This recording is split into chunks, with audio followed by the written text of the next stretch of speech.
have a mentor that maybe helped you get through everything, or who like did you who was your biggest help? Where did you find the most help?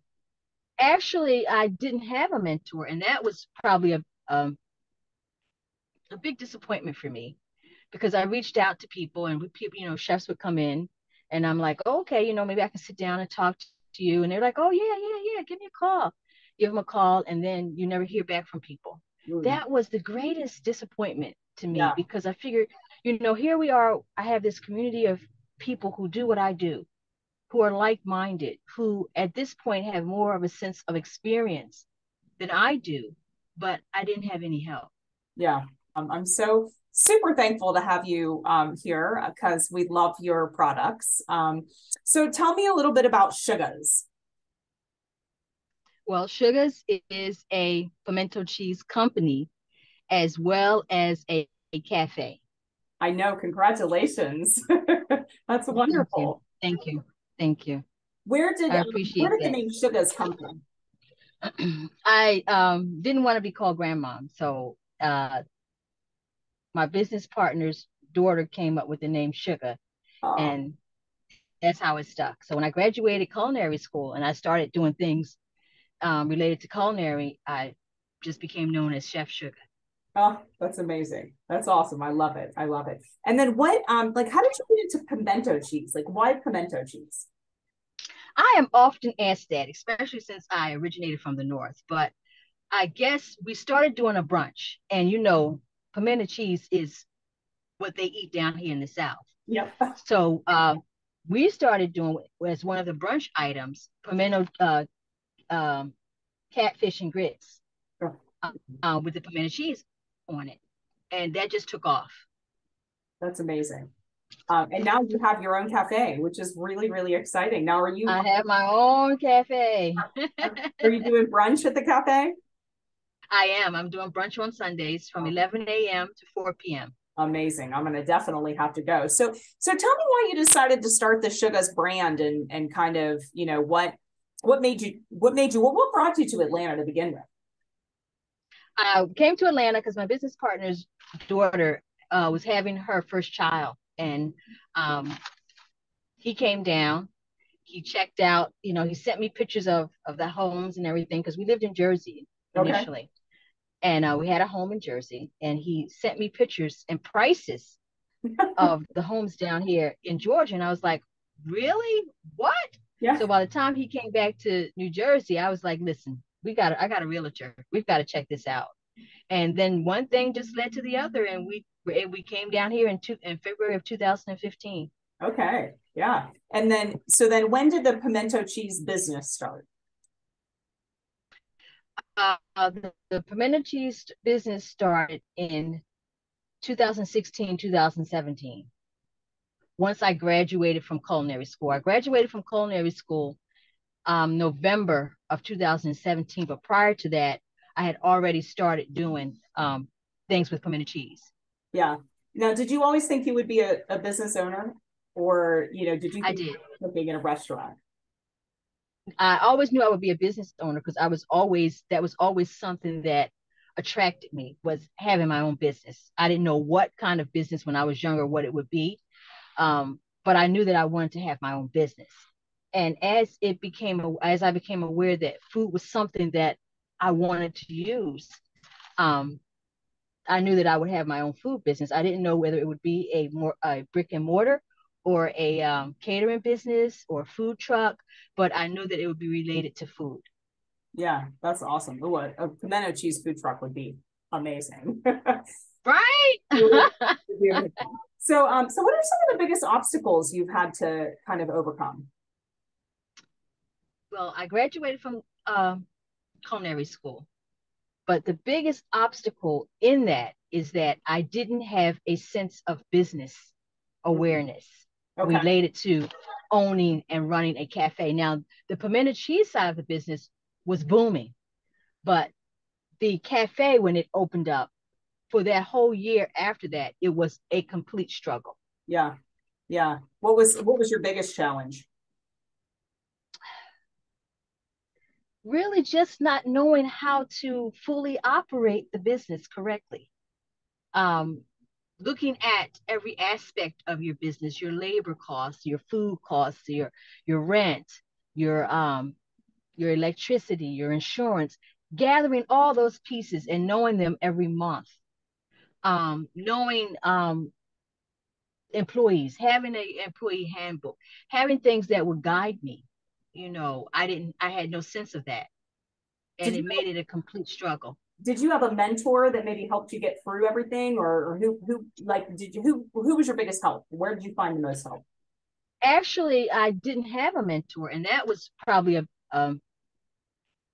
big disappointment for me because I reached out to people, and people, chefs would come in, and I'm like, oh, okay, maybe I can sit down and talk to you, and they're like, oh yeah, yeah, yeah, give me a call, give them a call, and then you never hear back from people. Mm, That was the greatest disappointment to me yeah, because I figured, here we are. I have this community of people who do what I do, who are like-minded, who at this point have more of a sense of experience than I do, but I didn't have any help.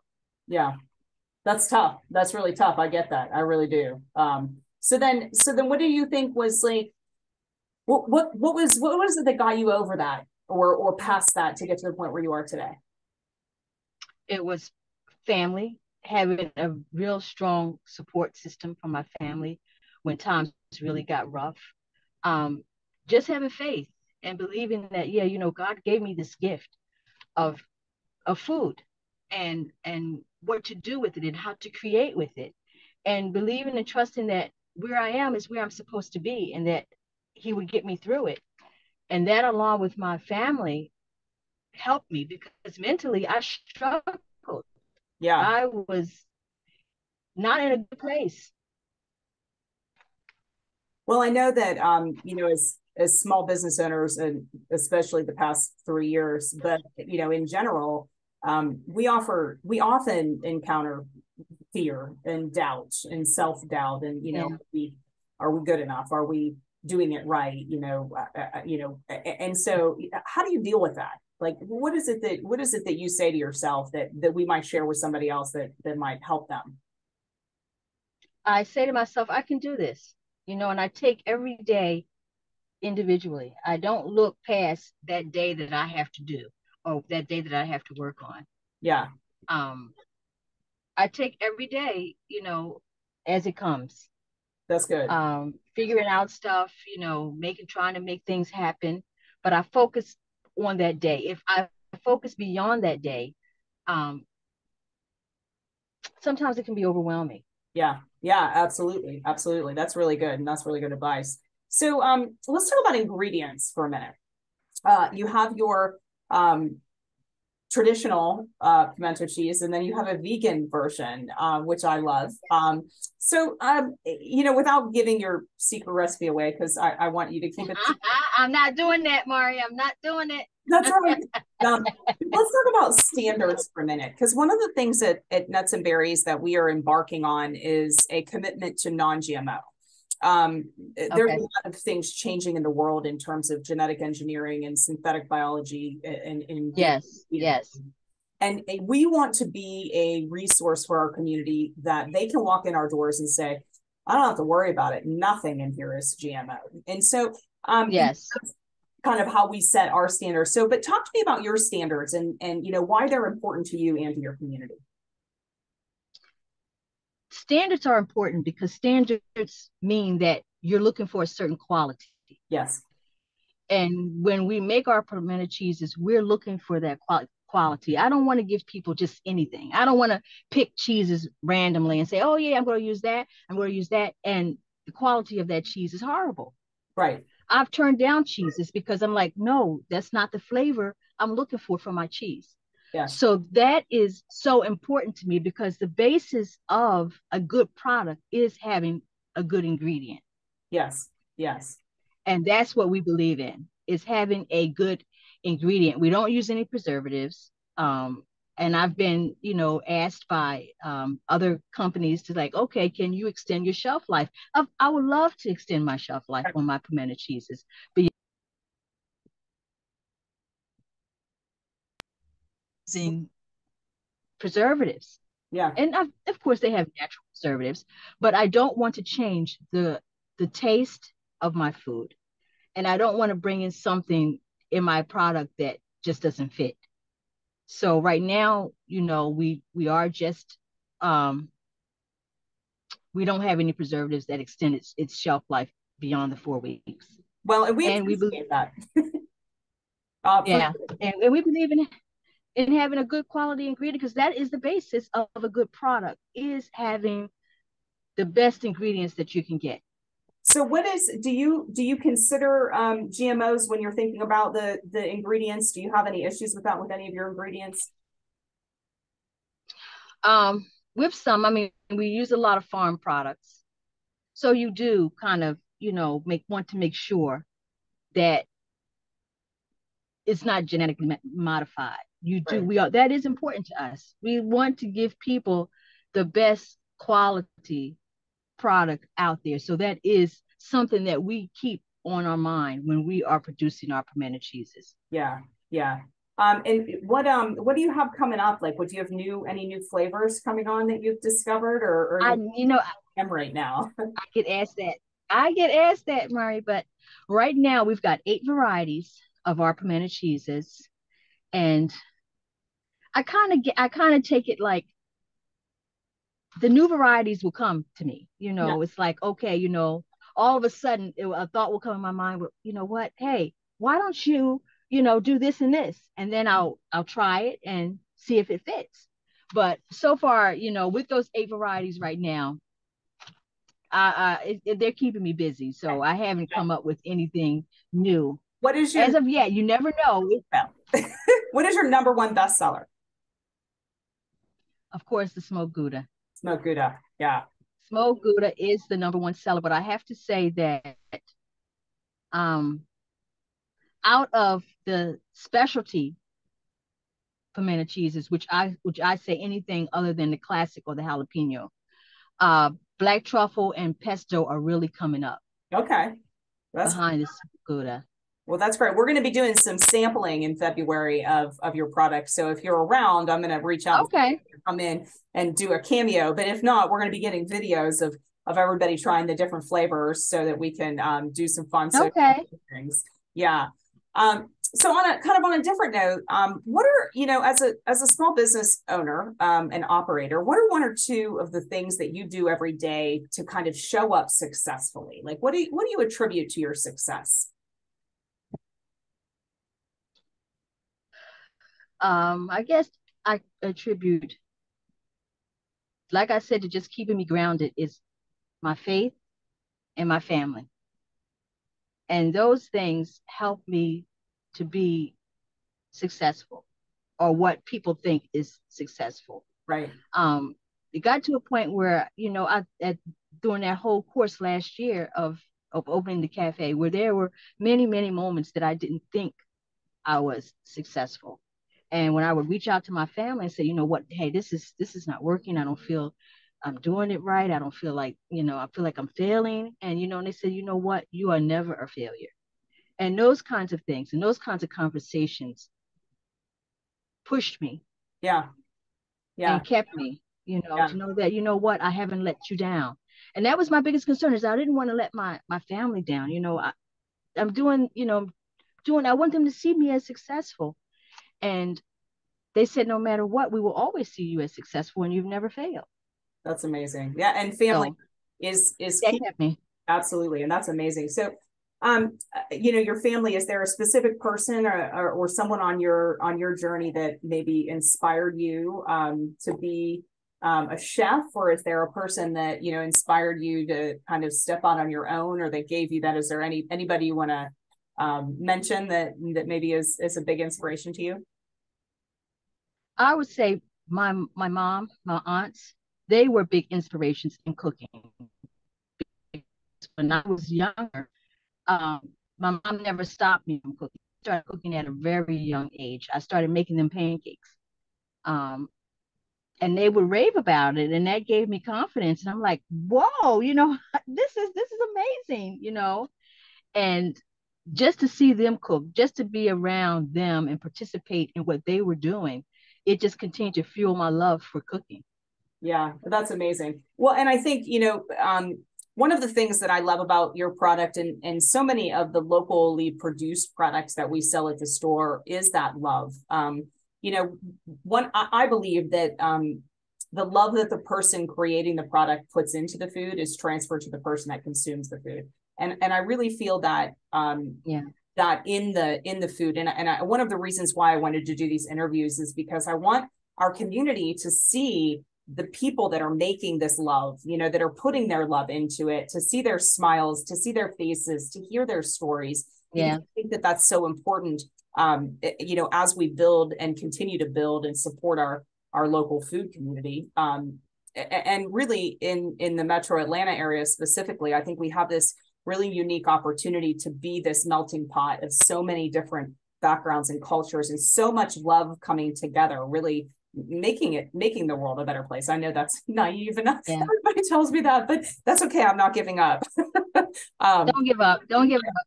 And Black History Month is specifically an important time for me because one of my mentors in life, my best friend's mom, her name was Pearl. My best friend just happens to be Black, and I grew up in this neighborhood where there was a bunch of diversity in an area that there wasn't much diversity. You know, my neighborhood just happened to be the place where there were all the different people. And I feel very blessed because of that, because I grew up in this space where I could look to this woman, Pearl, and she's passed away, but I mention her every year because I want to keep her alive because of she was this stable force in our lives. And she was a working mom at a time when a lot of the moms didn't work. But she never complained. She never was angry. And she had a lot of things that she could have been angry about in her life, a lot. But she was graceful. And so I try to celebrate that grace and that commitment she had to her family and her community, you know, which was an extension of my community. With everything that I do when it comes to nuts and berries, I have this platform, this ability to raise other people up in a way that, you know, and shine light on people that are doing good things and making great foods. And so that's really my hope with this. And I'm starting this kind of podcast called Corner Stories. And so I'm going to be interviewing different segments of our local community every month, just to kind of, you know, raise awareness of all the wonderful things that we have going on. Because I think there's a lot of fear-based negativity in the world. And I think that hope is in every corner. And so if we can do that just a little bit at Nuts and Berries, then we'll have done something really good. Do you have any advice for upcoming entrepreneurs?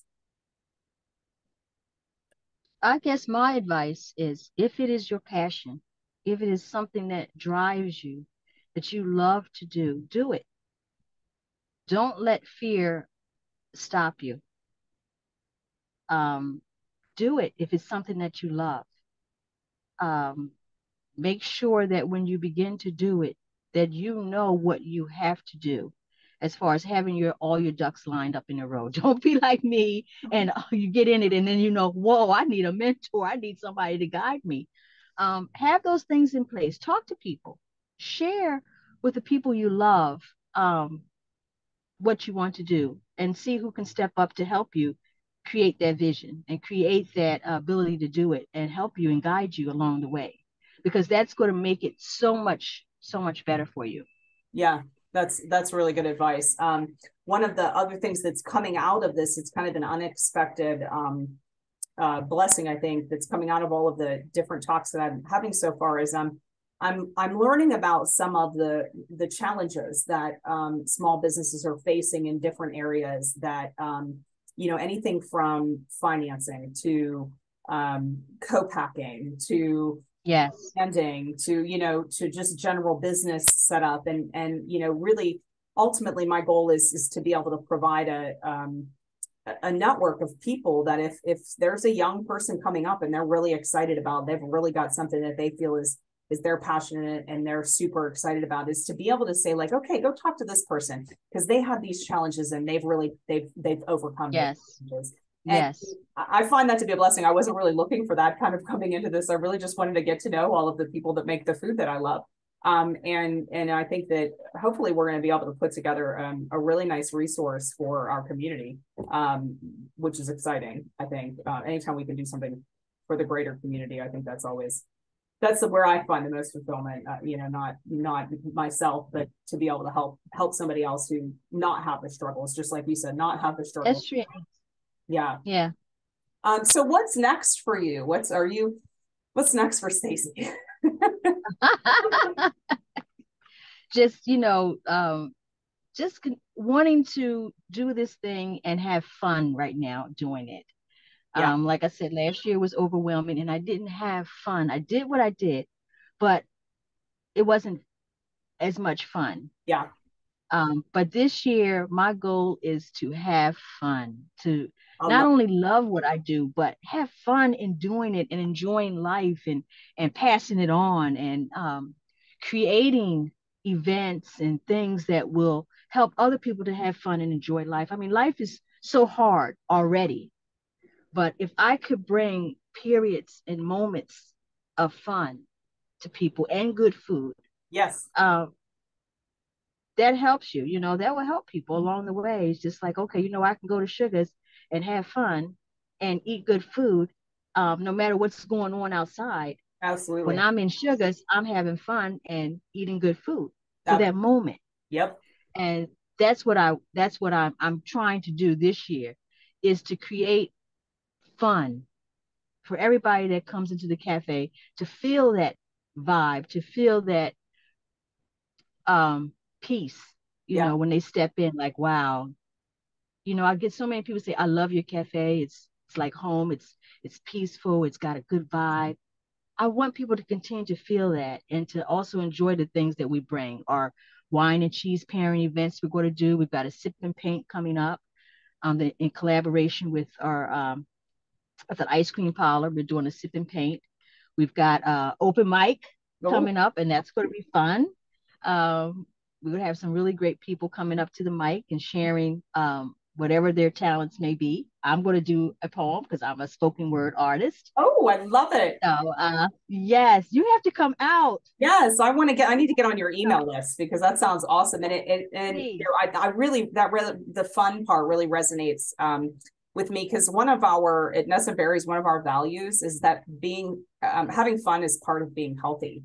And I think, Yes, I love that you said that because we're going to use that to, I'll get the dates of your event. We're going to use that to promote your event. And please.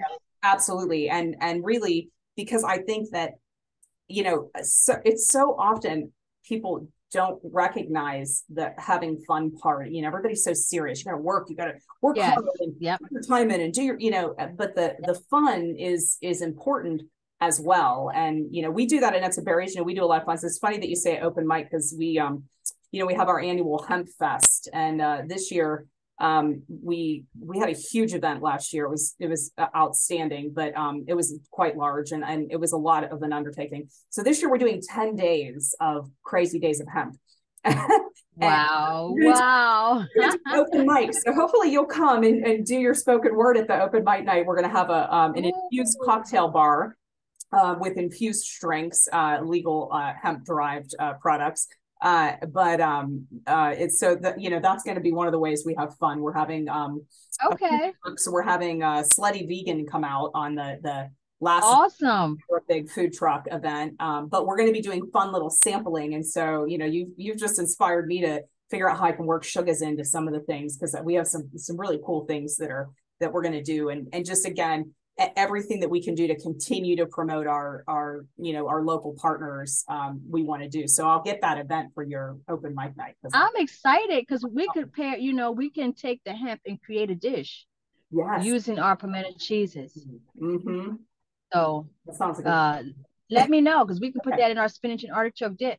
Ooh, yes, that sounds fantastic. Yeah. Okay. Let me know. We'll Sugars will come with something. Okay. That sounds great. So shoot me an email with those dates of your events that you have coming up. Okay. Or, Okay. whatever the link is to your website. So we'll use this to talk about the having fun because I think that's a really, really important part of what we do at Nuts and Berries. And I love that you're doing that. So You're going to have Yes. a wonderful year, Stacey. I know it. I know, right? I'm so excited.